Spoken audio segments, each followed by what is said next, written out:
দেওয়া লাগবে। আল্লাহর পয়গম্বর আল্লাহর নবী হযরত মুসা আলাইহিস সালাম যখন দুনিয়ার জমিন থেকে বিদায় হচ্ছিলেন, মুসা নবীর উম্মত ছিল বনি ইসরাইল, অত্যন্ত বাঁকা উম্মত, ঠিক কিনা? মুসা নবীর উম্মত অত্যন্ত বাঁকা উম্মত ছিল।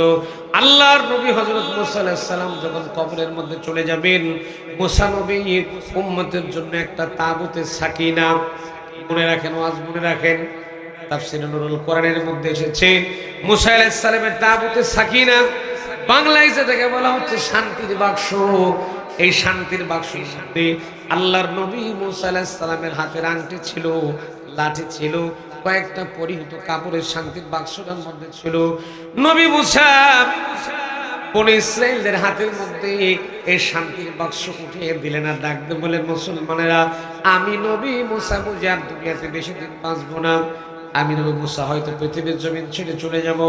আমি তোমাদেরকে এই যে শান্তির বাক্স আছে, এই শান্তির বাক্স তোমাদের হাতের মধ্যে দিয়ে দিলাম, এটাকে তোমরা একটু সংরক্ষণ করে রাখবে। আর তোমাদেরকে আমি নসিহত করলাম সেটা হলো, আমি নবী মুসা কবরে চলে যাওয়ার পরে তোমরা এক জায়গায় একত্র হয়ে থাকবা, কেউ যেন তোমরা পৃথক ভাগ হয়ে যাও না। ভাইজান, 10টা মানুষ যদি এক জায়গায় থাকে আর একটা লোক যদি এক জায়গায় থাকে, শক্তির 10 জনের বেশি হয় না 1 জনের বেশি হবে? 10 জনের বেশি হবে। মুসা আলাইহিস সালাম বলছেন যে আমি কবরে চলে যাওয়ার পরে তোমরা মুসলমানরা সবগুলো এক জায়গায় ঠিকঠাক মতো থাকবা, কেউ যেন তোমরা পৃথক ভাগ হয়ে যায় না, এই কথা তিনি বলে কবরে চলে গেছেন। সম্মানিত ভাইরা আমার, সেই যুগের মুসলমানদের মধ্যে ঠেলাঠেলি ছিল, মুসলমানকে দেখতে পারতো না। এই যুগেও মুসলমানকে সহ্য করতে পারে না, আছে না নাই? মুসলমানকে সহ্য করতে পারে না, মুসলমানের মধ্যে ঠেলাঠেলি শুরু হয়ে গেছে। মুসা নবী কবরে চলে যাওয়ার পরে মুসলমান ঠিকঠাক মতো এক জায়গায় একত্র হয়ে থাকতে পারলো না, সবাই বিভিন্ন জায়গায় ভাগ হয়ে চলে গেল, এক একজন এক এক জায়গার মধ্যে চলে গেছে। প্রিয় ভাইরা, বিভিন্ন জায়গাতে চলে যাওয়ার কারণে মুসলমানরা একত্র হয়ে থাকতে পারলো না। তখন আল্লাহ পাক মুসলমানদেরকে টাইট করার জন্য, মুসলমানদেরকে একটু সাইজ করার জন্য আমার আল্লাহ রাব্বুল আলামিন মুসলমানদের উপর চাপায় দিলেন জালেম বাদশা জালুতকে। আল্লাহ মুসলমানদের উপর চাপায় দিলেন মুসলমানদের একটু টাইট দেওয়ার জন্য। আমার ভাইয়েরা, এবার লক্ষ্য করেন ইতিহাসের পাতা থেকে, এখান থেকে শিক্ষা বের করেছি আমি।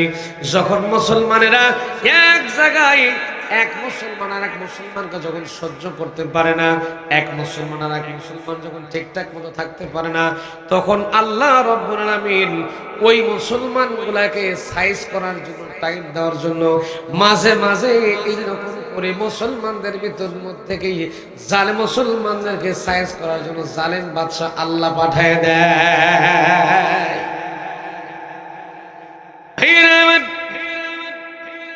মুসলমানদেরকে সাইজ করার জন্য আল্লাহ রাব্বুল আলামিন মুসলমানদের উপরে জালেম বাদশা জালেম রাজা জালুতকে আল্লাহ চাপিয়ে দিলেন।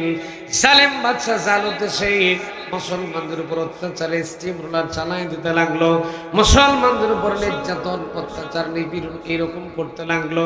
নির্যাতন করতে করতে এক পর্যায়ে মুসা নবীর যে তাবুতে সাকিনা শান্তির বাক্স যেটা ছিল মুসলমানদের কাছে, এই জালেম বাদশা জালুত তখন মুসলমানদের কাছ থেকে সেটা ছিনতাই করে নিয়ে তার দেশের মধ্যে চলে গেল।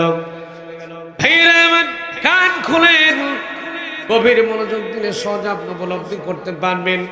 ভাইরা আমার, জালেম বাদশা জালুত যখন মুসলমানদের কাছ থেকে তাবুতে সাকিনা ছিনতাই করে নিয়ে চলে গেছে, এইদিকে সেই জামানার তৎকালীন যখন নবী একজন ছিলেন, নবীর নাম ছিল শামাবিল নবী। কি নবী? যখন কি নবী? নবীর নাম ছিল শামাবিল নবী। মুসলমানরা যখন মার খাওয়া শুরু হয়ে গেল, মুসলমানরা মার খাইতে খাইতে খাইতে খাইতে সবগুলো মুসলমান আবার এক জায়গায় একত্র হয়ে গেছে। এবার মুসলমান যখন এক জায়গায় একত্র হয়ে গেল, এক জায়গাতে একত্র হওয়ার পর মুসলমানরা গিয়ে আল্লাহর নবী হযরত শামাবিল আলাইহিস সালামকে ডাকতে বলছেন, হে আমাদের নবী, আপনি আল্লাহর কাছে একটা বারের জন্য একটু দোয়া করেন, আল্লাহর কাছে একটু প্রার্থনা করেন, আল্লাহ পাক যেন এই জালেম বাদশা জালুতের হাত থেকে আমাদেরকে রক্ষা করার জন্য, জালেম বাদশা জালুতের হাত থেকে আমাদেরকে হেফাজত করার জন্য মহান আল্লাহ রাব্বুল আলামিন যেন আমাদের জন্য একটা নেতা নির্বাচন করে দেয়। একটু আওয়াজ দেখুন সুবহানাল্লাহ। ভাইয়েরা আমার, এই দোয়া আল্লাহর নবী হযরত শামাবিল আলাইহিস সালাম যখন আল্লাহর কাছে করলেন, আল্লাহ পাকের কাছে যখন দোয়া করলেন, আমার মালিক আল্লাহ রাব্বুল আলামিন শামাবিল নবীর দোয়াটা আল্লাহ পাক তার দরবারে মঞ্জুর করে নিলেন। দোয়াটা কবুল হয়ে গেছে। আল্লাহ পাক শামাবিল নবীকে জানাই দিলেন, শামাবিল রে, আমি আল্লাহ রাব্বুল আলামিন মুসলমানদেরকে জালেম বাদশা জালুতের হাত থেকে রক্ষা করার জন্য আমি আমার পয়গম্বর, আমার একজন নবী হযরত তালুতকে মুসলমানদের জন্য নেতা বানায় দিলাম।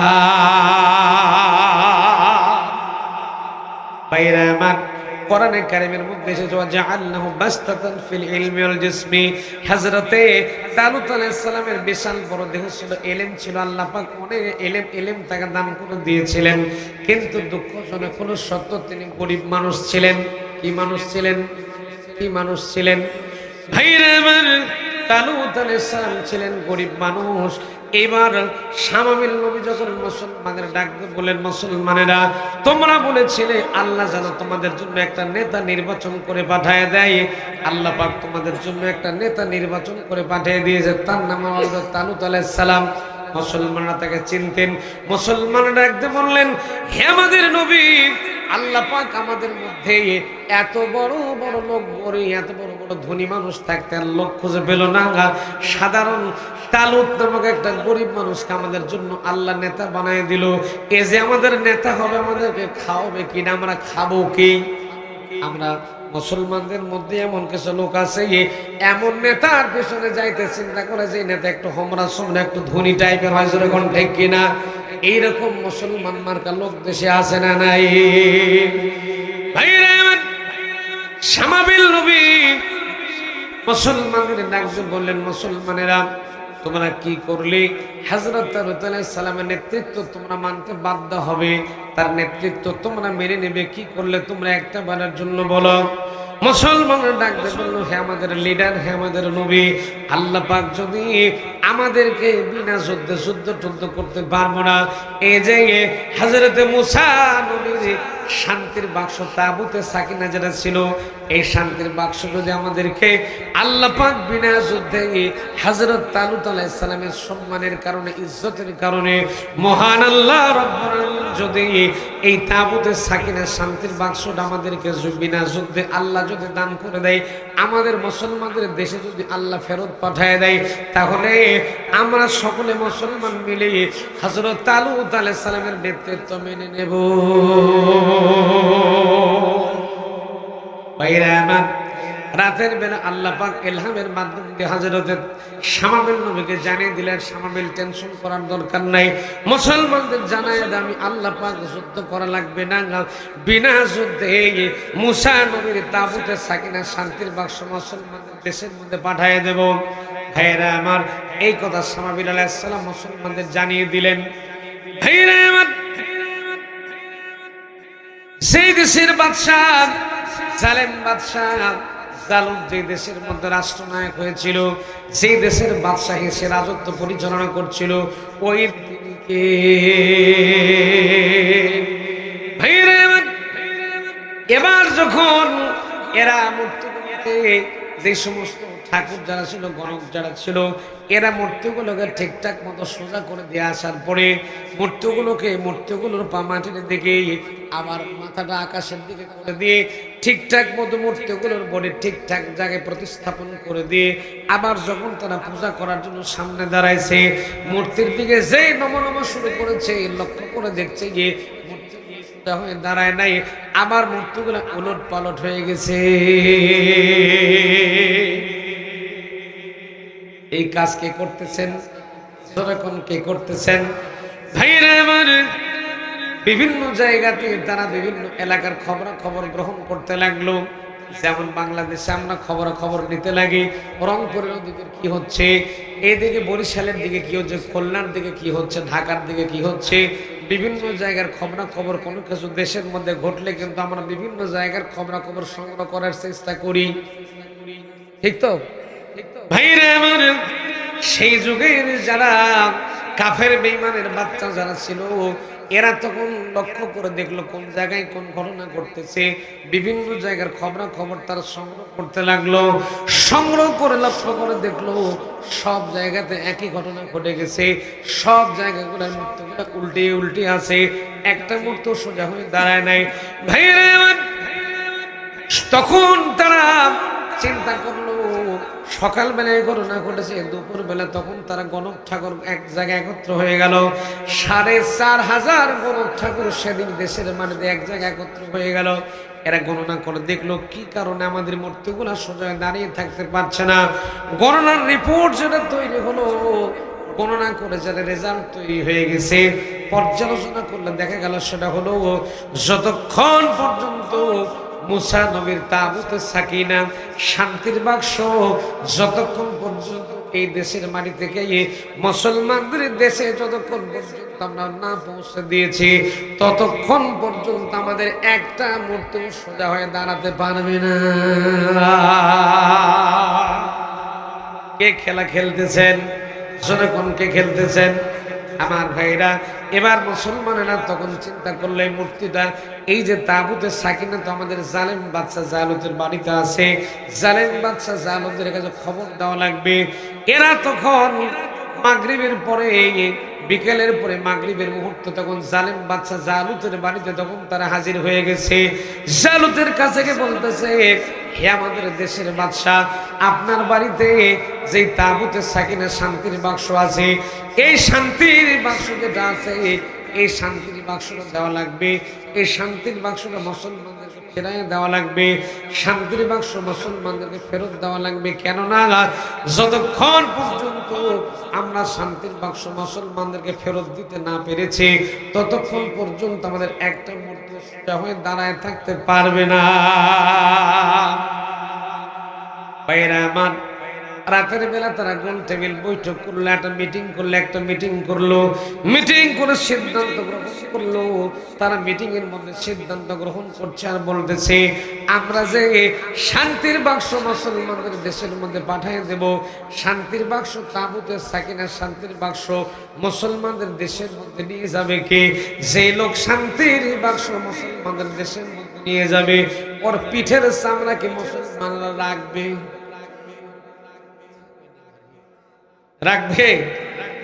ভাইরা আমার, এই চিন্তা ভাবনা করে তারা একটা স্থির সিদ্ধান্ত গ্রহণ করলো। তাফসীরে নুরুল কোরআনের মধ্যে এসেছে, তারা একটা গরুর গাড়ি আনলো। গরুর গাড়ি আনার পরে ওই গরুর গাড়ির উপরে তাবুতে সাকিনা শান্তির বাক্স তারা উঠায় দিল।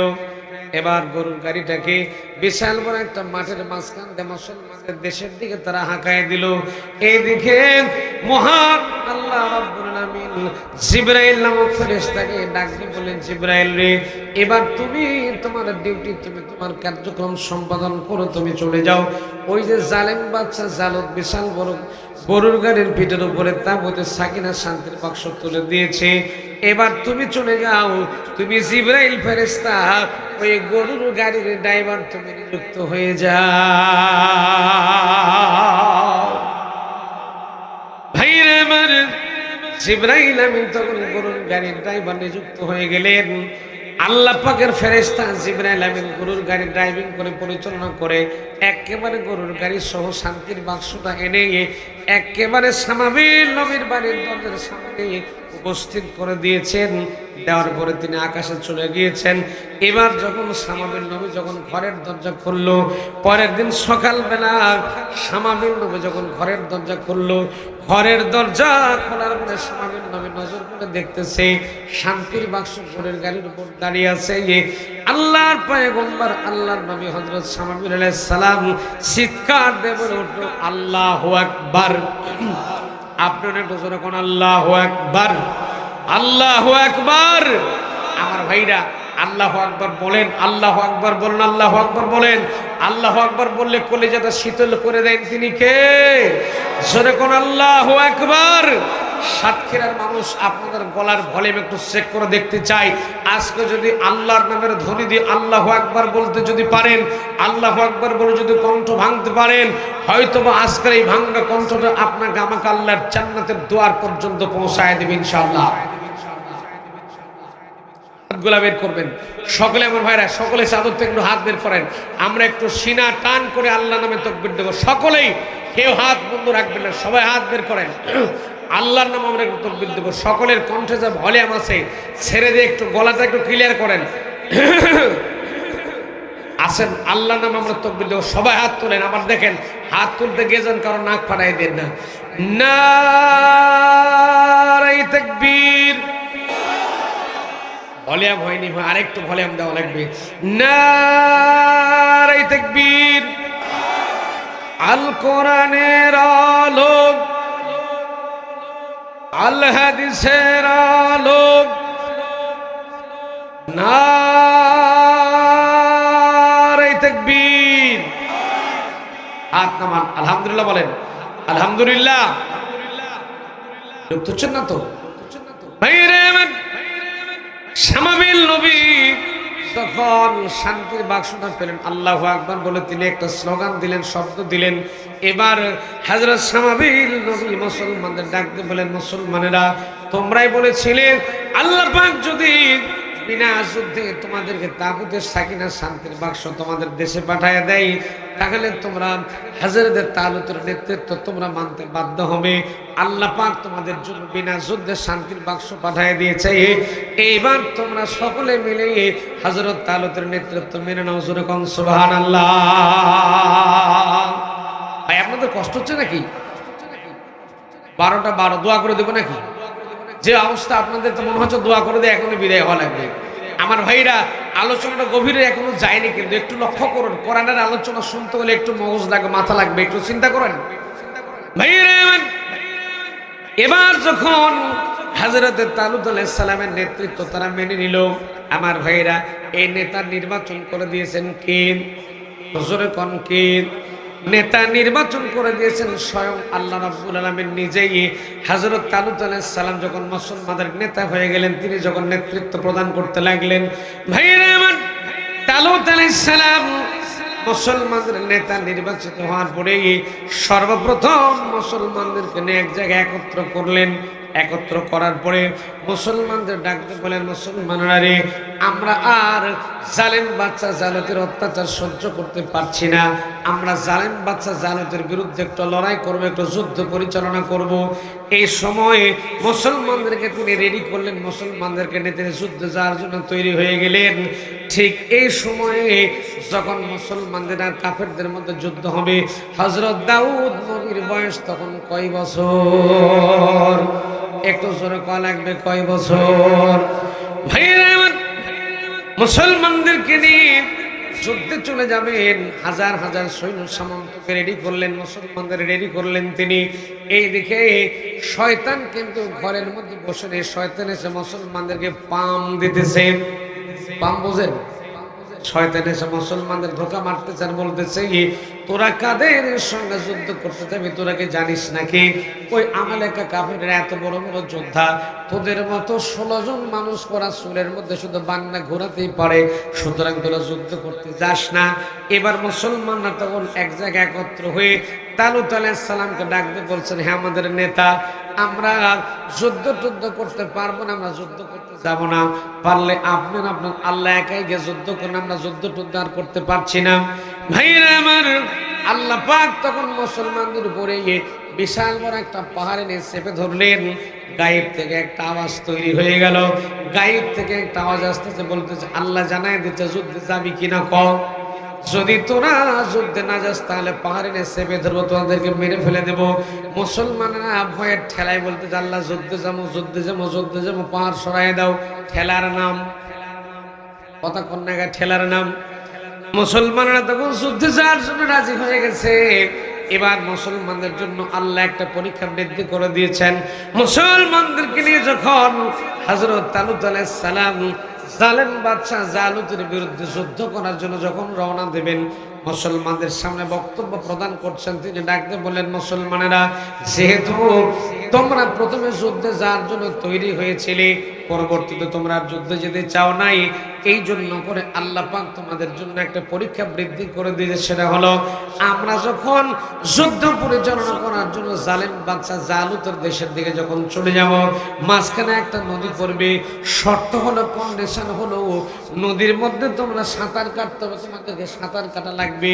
শর্ত হলো, নদীর মধ্যে সাঁতার কেটে যাবা, যতই ক্ষুধা তৃষ্ণা যতই কিছু লাগুক না কেন, নদীর ভিতর থেকে তোমরা এক ফোঁটা পানি পান করতে পারবা না। নেতা বলল, পানি পর্যন্ত এক ফোঁটাও পানি পান করা যাবে না। মুসলমানরা ডাকতে বলছেন, হ্যাঁ আমাদের নেতা, খুব বেশি যদি তৃষ্ণা লাগে এক ডুব করে খামু। নেতা বলতেছে পানি পান করা যাবে না, পানি খাওয়া যাবে না। আর মুসলমানরা বলতেছে খুব বেশি যদি তৃষ্ণা লাগে এক ডুব করে খাবো। এই মুসলমানদেরকে নিয়ে যখন হযরত তালুত আলাইহিস সালাম যখন জালেম বাদশাহ জালেম রাজা জালুতের সাথে লড়াই করার জন্য রওনা দিলেন, তখন হযরত দাউদ আলাইহিস সালামের বয়স কয় বছর? এবার লক্ষ্য করে দেখেন, যখন তালুত আলাইহিস সালাম মুসলমানদের নিয়ে যুদ্ধ করার জন্য যাবেন, ঠিক সেই সময়ে হযরত দাউদ আলাইহিস সালামের বাপের নাম ছিল ইসি ইবনে আওবান। ভালো করে একটু কথাগুলো মনে রাখেন। দাউদ আলাইহিস সালামের পিতার নাম ছিল ইসি ইবনে আওবান। এই ইসি ইবনে আওবান দাউদ নবীর পকেটের মধ্যে ছোট্ট ছোট্ট 8টা পাথর দিয়ে দিলেন আর বললেন, বাবা দাউদ রে, আমি তো বয়স্ক মানুষ, মুরব্বী মানুষ, বয়স হয়ে গিয়েছে আমার, আমি তো যুদ্ধ করতে পারবো না। তুমি আমার পক্ষ থেকে শুধু যাও, মুসলমানের কাফেরদের মধ্যে যুদ্ধ চলবে, এই যুদ্ধটা তুমি দেখবার জন্য একটা বারের জন্য যাও। আর তোমার এই পকেটের মধ্যে ছোট্ট ছোট্ট 8টা পাথর ঢুকিয়ে দিলাম, যদি কাজে লাগে ব্যবহার করবা, এই দায়িত্ব তোমাকে দিয়ে দিলাম। ভাইরা আমার, হযরতে দাউদ আলাইহিস সালামের বয়স তখন কয় বছর? ভাইরা আমার, 8 বছরের সন্তান হযরত দাউদ আলাইহিস সালাম মুসলমানদের বিশাল বাহিনীর সঙ্গে রওনা দিয়ে দিলেন। তালুত আলাইহিস সালাম মুসলমানদের নেতৃত্ব প্রদান করছেন। মুসলমানদেরকে নিয়ে যখন তিনি সাঁতার কাটতে লাগলেন, নদীর মধ্যে চলে গেছে মুসলমানেরা। এবার মুসলমানদের কলিজার মধ্যে তৃষ্ণা লেগে গেছে। তখন মুসলমানেরা আকাশের দিকে তাকায় তাকায় দেখতেছে, আল্লাহ পাক কোন পাহাড়টা ধরে আছে নাকি। লক্ষ্য করে দেখতেছে, আল্লাহ পাহাড় ধরে নাই, কিচ্ছু ধরে নাই। এই সুযোগেই মুসলমানরা তাকায় দেখতেছে, আকাশে আল্লাহ কোনো পাহাড় ধরে নাই, কিচ্ছু ধরে নাই। এই সুযোগে মুসলমানেরা পানির মধ্যে মাথাটা ঢুকাই দিয়েছে, পানির মধ্যে আস্তে করে মাথাটা চাপাই দিয়েছে। দেওয়ার পরে ইচ্ছা মতো পানি লোড করছে, ইচ্ছা মতো পানি গুডাউনে খাইছে, যা পানি লোড ধরছে সব ইচ্ছা মতো পানি খাইছে। পানি খাওয়ার পরে এক একজনের পেট হয়ে গেছে পটকা মাছের মতো। মানে ট্যাংরা মাছ, এই যে ভাই ভালো বুঝে, আপনাদের মাছের এলাকার মানুষ, আপনারা ভালো বুঝবেন। মানে পানি খাইয়ে খাইয়ে এক একজনের পেট হয়ে গেছে পটকা মাছের মতো, খালি নদীর কিনারে গিয়ে ভাসতেছে, কেউ উঠতে পারে না। তালুত আলাইহিস সালাম উঠে চলে গেছেন। উঠে যাওয়ার পরে মুসলমানদেরকে ডাকতে বলছেন, তোমরা নদীর উপরে উঠে চলে আসো। কথা শুনতেছেন আপনারা? ঢুকতেছেন না তো ভাই? তালুত আলাইহিস সালাম উঠে চলে গেছেন, ডাকতে বলছেন, তোমরা নদীর উপরে উঠে চলে আসো, উপরে উঠে চলে আসো। কিন্তু যারা পানি খাইছিল, যারা পানি পান করেছিল, তারা উঠতে পারছে না, তারা শুধু ভাসতেছে, নদীর কিনারে, আর উঠতে পারে না। এইবার হযরত তালুত আলাইহিস সালাম তাদের সামনে বললেন যে, তোমরা যারা পানি পান করো না, তারা উঠে চলে আসো, তারা উঠতে পারবা। ভাইরা আমার, লক্ষ্য করে দেখা গেল টোটালি মাত্র 313 জন মানুষ, হাজার হাজার সৈন্য সামন্তের ভেতর থেকে, হাজার হাজার মুসলমানদের ভেতর থেকে অনলি 313 জন মুসলমান একটা ফোঁটা পানি পর্যন্ত তারা পান করে নাই। ভাইরা আমার, এই 313 জনের মধ্যে একজন ছিলেন, নাম ছিল হযরত দাউদ আলাইহিস সালাম। বয়স কয় বছর? 8 বছরের সন্তান কিনেও পানি পান করেন না, তারা সবাই মিলে নদীর কিনারে উঠে চলে গেছে। সবাই নদীর কিনারে উঠে চলে গেল। নদীর কিনারে চলে যাওয়ার পরে এবার লক্ষ্য করে দেখছেন হযরত তালুত আলাইহিস সালাম মুসলমানদের গুনে গুনে দেখলেন মাত্র 313 জন মুসলমান আছে। এবার হযরত তালুত আলাইহিস সালাম মুসলমানদের ডাক দিয়ে বলেন, মুসলমানেরা আমরা কি করতে পারি? ওইদিকে কাফের সৈন্য সামন্ত ছিল প্রায় 50,000। কতখানি? কতগুলা? মুসলমান কয়জন? কয়জন? কাফেরের সংখ্যা ছিল প্রায় 50,000-এর মতো। জালেম বাদশা জালুতের সাথে সৈন্য সামন্ত ছিল 50,000-এর মতো। আর এইদিকে মুসলমানদের সৈন্য সামন্ত ছিল মাত্র 313 জন। ভাইয়েরা আমার, হযরত তালুত আলাইহিস সালাম মুসলমানদের ডাকতে বললেন, মুসলমানেরা আমরা মাত্র 313 জন মুসলমান আছি। এই 313 জন মুসলমানদেরকে নিয়ে কেমন করে আমরা সামনের দিকে অগ্রসর হব? আমার মাথায় তো ধরছে না, কি করা যায়, কি করা যায়, তোমরা একটু পরামর্শ দাও। মুসলমানদের মধ্যে হযরত দাউদ আলাইহিস সালামের বয়স সবচেয়ে কম ছিল। আল্লাহর নবী হযরত দাউদ আলাইহিস সালাম চিৎকার করে ডাক দিয়ে বলেন, হে আমাদের লিডার, আমরা মুসলমানের বিরুদ্ধে তৈরি সন্তান পেছনে আমরা যেতে চাই না, আমরা সামনের দিকে অগ্রসর হব। কেননা আমাদের সাথে আছেন আমাদের এক ব্যক্তি আছে, আমাদের সাথে আছেন আমাদের আল্লাহ। সুতরাং টেনশন করার কোনো দরকার নেই, চিন্তা করার কোনো দরকার নেই। সামনের দিকে অগ্রসর হয়ে গেলেন। দাউদ আলাইহিস সালাম ডাকতে বললেন, আমরা সামনের দিকে অগ্রসর হব, আমাদেরকে সাহায্য করবেন যিনি, তিনি কে?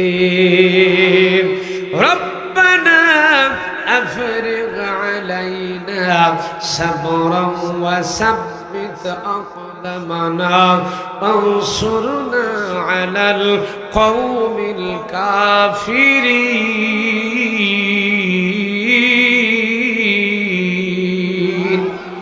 আরেকটু জোরে কন্যা আল্লাহু আকবার। আল্লাহ কোরআন শুনতে কি খারাপ লাগে ভাই? কোরআন যখন শুনলেন মুমিনদের ঈমানটা বাড়ায় দেয় কে? শুনে বলেন কে দেয়? আল্লাহ পাক জানাচ্ছেন, ইন্নামাল মুমিনুনা আল্লাযীনা ইযা যুকিরাল্লাহু ওয়াজিলাত কুলুবুহুম ওয়া ইযা তুলিয়াত আলাইহিম আয়াতুহু যাদাতুহুম ঈমানা ওয়া আলা রাব্বিহিম ইয়াতাওয়াক্কালুন।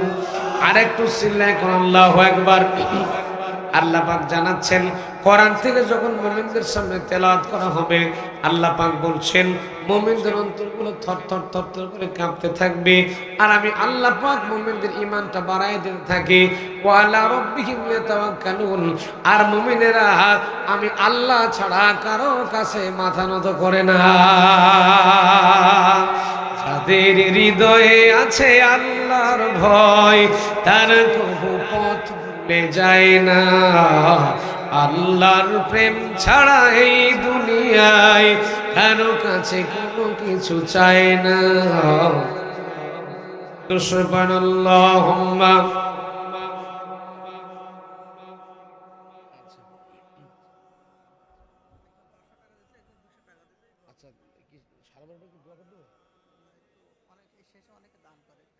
আচ্ছা ভাই, মেহেরবানি করে উঠাউঠি করবেন না, উঠাউঠি করবেন না। ভাই বলতেছেন আমরা শেষের দিকে যাবো ইনশাল্লাহ। শেষের দিকে আপনারা অনেকেই দান করেন, মাখেরই মোনাজাত না দিয়ে আমরা কেউ যাব না ইনশা আল্লাহ কবুল করুক। বলেন আমিন, বলেন আমিন। আল্লাহ কবুল। শেষের দিকে অনেকে আপনারা দেন, হুজুর বলছে যে শেষের দিকে অনেকে দেয়, একটু যারা দেবেন ইনশাল্লাহ এখানে আসতে পারবেন, তাদের নাম ধরে দেন, আমি একটু খাস করে কোলে যাবার দোয়া করবো ইনশাল্লাহ। ইনশা ভাইরা আমার, হযরত তালুত আলাইহিস সালাম তখন 313 জন মুসলমানদেরকে নিয়ে সামনের দিকে অগ্রসর হলেন। মনে আছে না ভুলে গেছেন? 313 জন মুসলমানদেরকে নিয়ে যখন 313 জন মুসলমানদেরকে নিয়ে তিনি সামনের দিকে চলে গেলেন, যাওয়ার পরে ওই দিকে অপর পক্ষে কাফেরদের পক্ষে জালিম বাদশা, জালিম রাজা জালুত, বিশাল বড় দেহের মালিক, বিশাল বড় দেহ ছিল তার, ঘোড়ার পিঠের উপরে চড়ে আছে, মাথার মধ্যে লোহার একটা হেলমেট পরে আছে। সেই যুগে, তৎকালীন যুগে একটা যুদ্ধের সিস্টেম ছিল মোল্লা যুদ্ধ। কাফেরদের মধ্যে একজন যুদ্ধ করে লাগবে, মুমিনদের মধ্যে একজন যুদ্ধ করা লাগবে, দুই পক্ষ থেকে দুইজন যুদ্ধ করা লাগবে, তারপরে অন্য বাহিনীরা যুদ্ধ করবে। এইদিকে জালেম বাদশাহ জালুত বারবার চিৎকার মারতেছে আর তালুত আলাইহিস সালামকে ডাক দিতেছে, বলতেছে, হে মুসলমানদের লিডার, মুসলমানদের নেতা তালুত, মুসলমানদের নেতা তালুত, মুসলমানদের মধ্যে থেকে কেউ একজন আসো, কাফেরদের মধ্যে থেকে আমি যুদ্ধ করার জন্য রেডি হয়ে গেছি, মুসলমানদের মধ্যে থেকে তোমরা কেউ অগ্রণী ভূমিকা পালন করে সামনের দিকে চলে আসো। এই কথা যখন তিনি বললেন, তখন হযরত তালুত আলাইহিস সালাম 313 জন মুসলমানদের উদ্দেশ্য করে ডাক দিয়ে বলেন, মুসলমানেরা, ওইদিকে জালেম বাদশা জালুত যুদ্ধ করার জন্য আগ্রহ প্রকাশ করেছে, তোমাদের মধ্যে কে আসো 313 জন মুসলমানদের মধ্যে যুদ্ধ করার জন্য, তার সঙ্গে মোল্লা যুদ্ধ করার জন্য কে আসো, একটা বারের জন্য বেরিয়ে পড়ো। ভাইরা আমার, 313 জনের মধ্যে থেকে সবচেয়ে ছোট্ট মানুষ ছিলেন, তার নাম কি? জোরে বলেন, তার নাম কি? আল্লাহ পাক তাকে ইলম দান করে দিয়েছিলেন, জ্ঞান আল্লাহ পাক তাকে দান করেছিলেন। কোরআনে কারীম আল্লাহ জানাচ্ছেন, ওয়ালাকাদ আতাইনা দাউদা ওয়া সুলাইমানা ইলমা ওয়া ক্বালা আলহামদুলিল্লাহিল্লাযী ফাদ্দালানা আলা কাসীরিন মিন ইবাদিহিল মুমিনিন।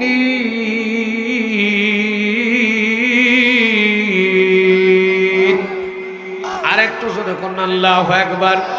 ভাইরে আমার, যখন হযরত তালুত আলাইহিস সালাম ডাক দিয়ে বললেন, 313 জনের মধ্যে থেকে একজন অগ্রণী ভূমিকা পালন করো, কাফের বাহিনী এই যে জালেম বাদশা জালুতের সাথে একটু যুদ্ধ করার জন্য একটু রেডি হয়ে যাও, মোল্লা যুদ্ধ করা লাগবে।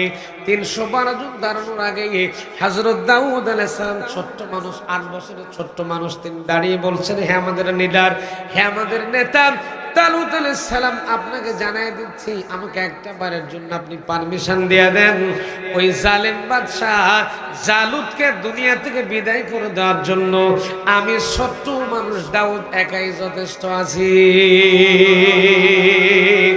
আরে একটা আওয়াজ দেখেন, সুবহানাল্লাহ।